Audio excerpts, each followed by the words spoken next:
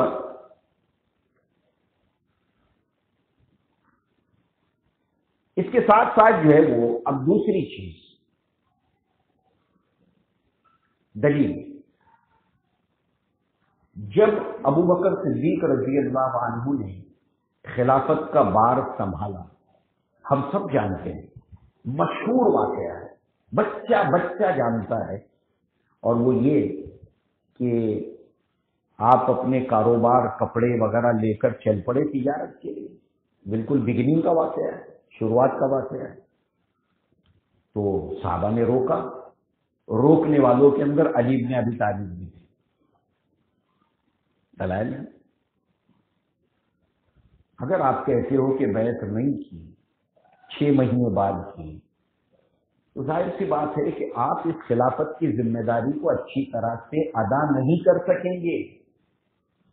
یہ دنیاوی کاموں میں آپ اپنے آپ کو اب فارغ کر لیں اس سے، اور آپ بہتر یہی ہے کہ آپ کا جو بھی اخراجات، آپ نے کہا کہ پھر یہ میرے ذمے جو میرے اہل و عیال ہیں، قبیلے کے لوگ ہیں، جو میری ذمہ داری ہے، اس کو میں ادا کیسے کروں اگر کام دھام نہ کروں، کاروبار نہ کروں؟ تو کہا کہ بیت المال سے طے کیا جائے گا. وہ بیت المال سے طے کر دیا گیا. وہ تو ضعیف ہے معاملہ. یہ تو بچے بچے کو ہر کوئی سناتا ہے کہ ایک دن میٹھا بن گیا ابو بکر صدیق رضی اللہ عنہ کے گھر میں. صحیح نہیں ہے روایت، مگر اس سے کنیکٹڈ ہے کراس آرگومنٹ کے لیے. تو پھر کہا کہ یہ زیادہ ہو گیا تو کم کر دیا. پھر کچھ دنوں یہ ایک بات، دوسری مرتبہ پھر آپ جانے لگے تو کہا کہ اب کیا ہے معاملہ؟ کہا کہ اس سے میری ضرورت پوری نہیں ہوتی تو اور بڑھا دیا گیا. تو ان دونوں مقامات کے اوپر علی بن ابی طالب نے آپ کو کنوینس کیا ہے، اور یہ خلافت کے ابتدائی دور کا معاملہ ہے. تو 6 مہینے کے بعد بیٹھ کیسی دی؟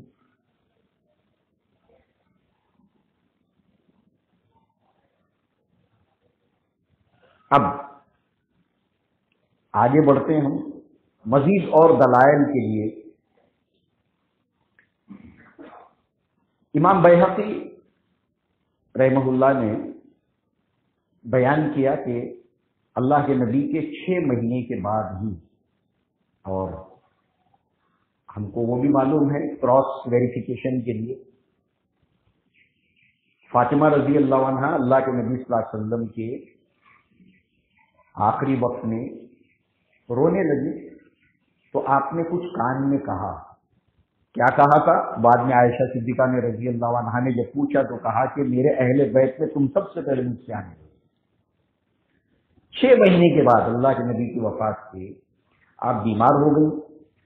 ابو بکر صدیق رضی اللہ عنہ نے فاطمہ رضی اللہ عنہا سے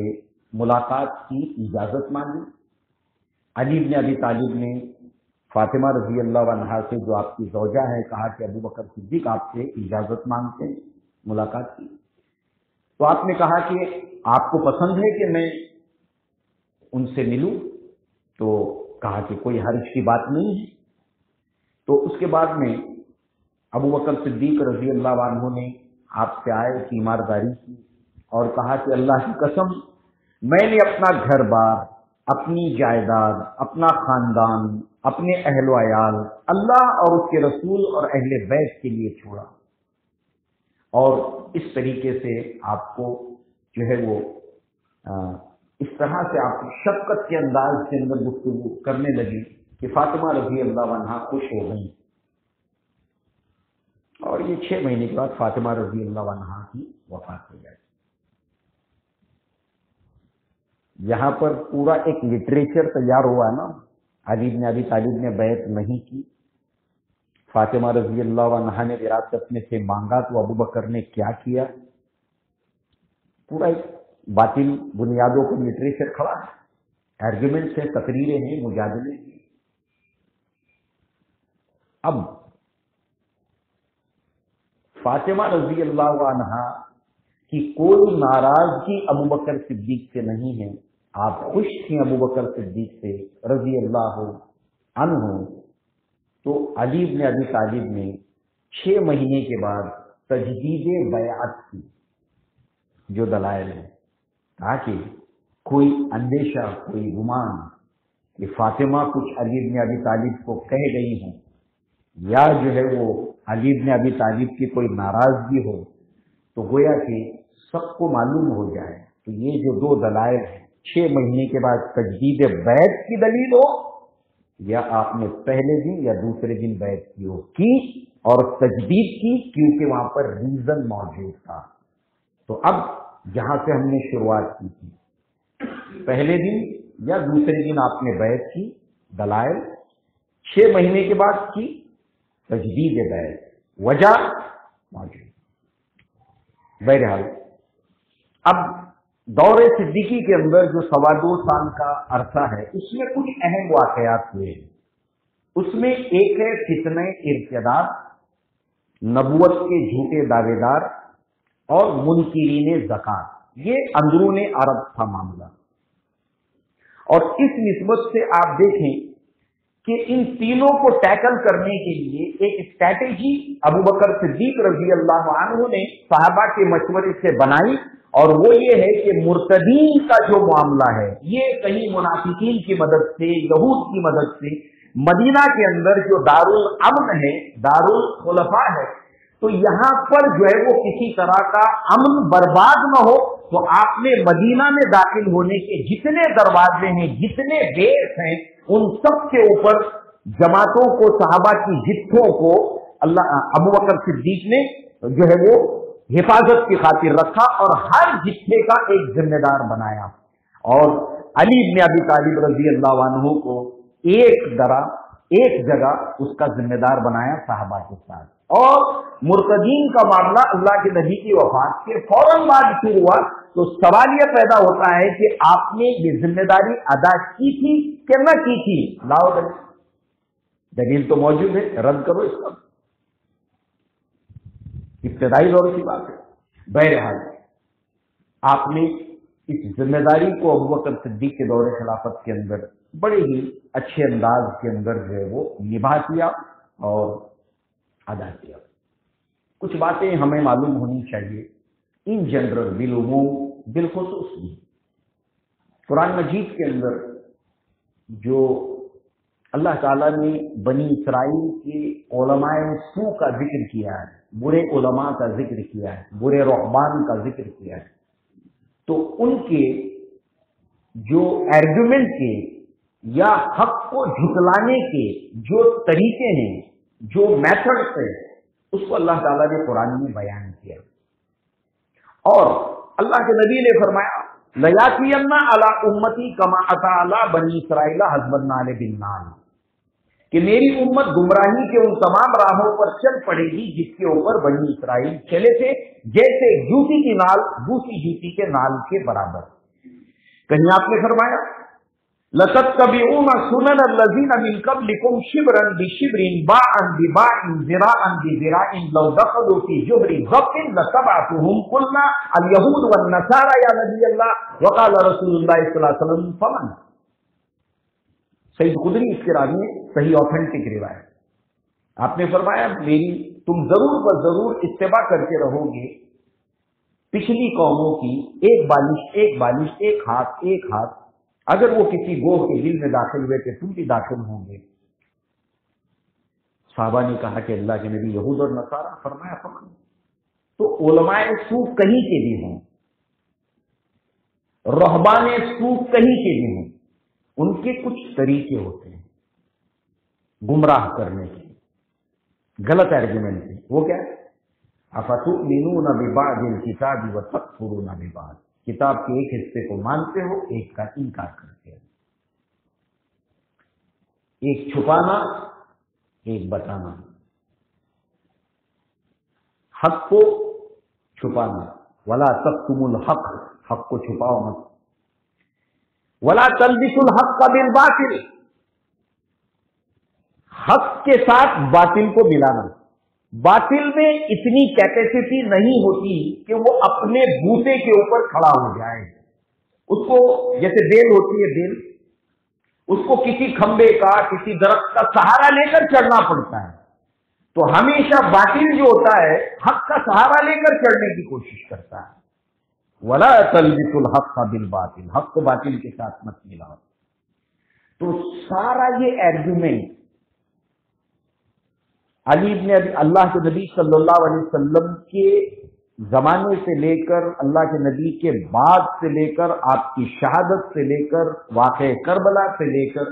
یہ سارا کے سارا لٹریچر جتنا کہ بھی ہے، اس کے فارمولے اور اس کے ضابطوں کو ہم سمجھیں، اور عدل کے اوپر رہتے ہوئے ہم کسی چیز کو سمجھنے کی کوشش کریں، اور اس طرح کے جو آؤٹ لائن اللہ کے نبی نے دی ہیں صحابہ کو لے کر، اور قرآن مجید نے جو صحابہ کی عظمت کو بیان کیا ہے، سورہ برات کی آیت کو ہم ہمیشہ اپنے اس عنوان کے لیے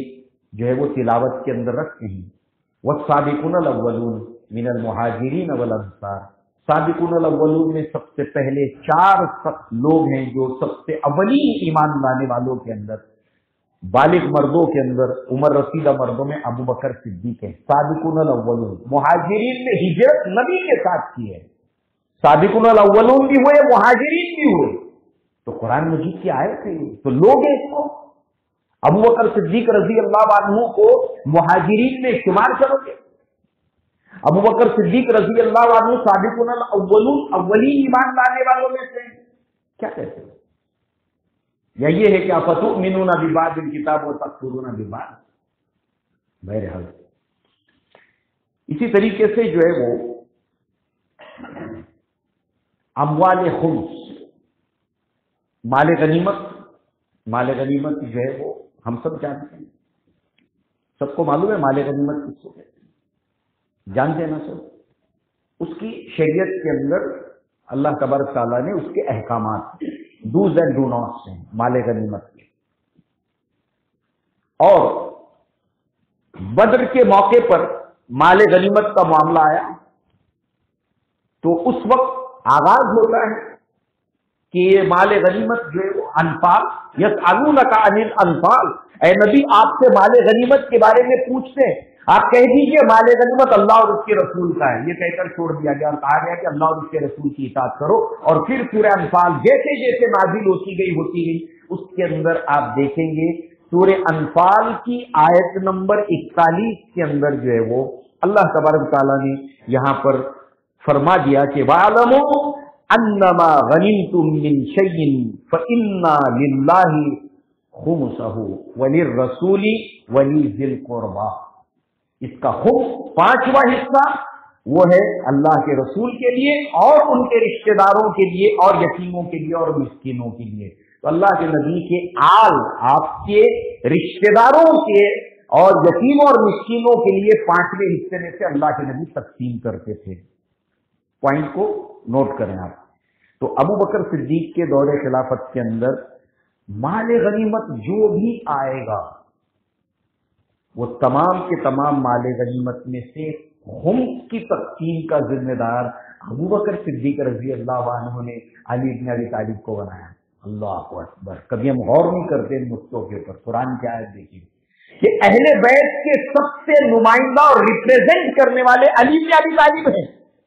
آپ کے آل کی طرف سے، اور ابو بکر صدیق نے مال غنیمت کا جو معاملہ ہے خمس کا، اس کی ذمہ داری ہی علی بن ابی طالب کو دے دی۔ اللہ اکبر! ہم نے کبھی غور نہیں کرتے اس بات کے اوپر۔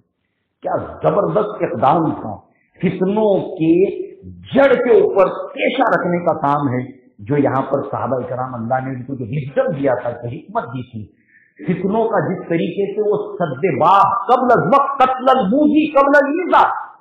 موذی کو قتل کرو اس سے پہلے کہ وہ ایذا پہنچائے، پہلے سے ہی ان فتنوں کا سد باب کرنے کے راستے جو ہے موقع نہ ملے ظالموں کو، مگر یہ ساری چیزیں وہ گٹک جاتے ہیں کیونکہ ان کو سوٹ نہیں کرتی۔ اسی کو تو مدعا بناتے تھے، لہذا جو ہے وہ اسی کے ساتھ ساتھ جو ہے وہ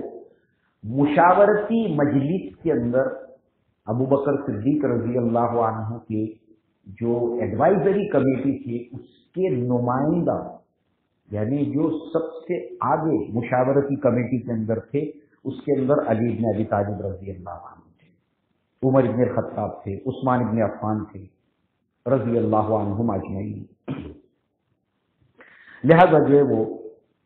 اسی کے ساتھ ساتھ جو ہے وہ جب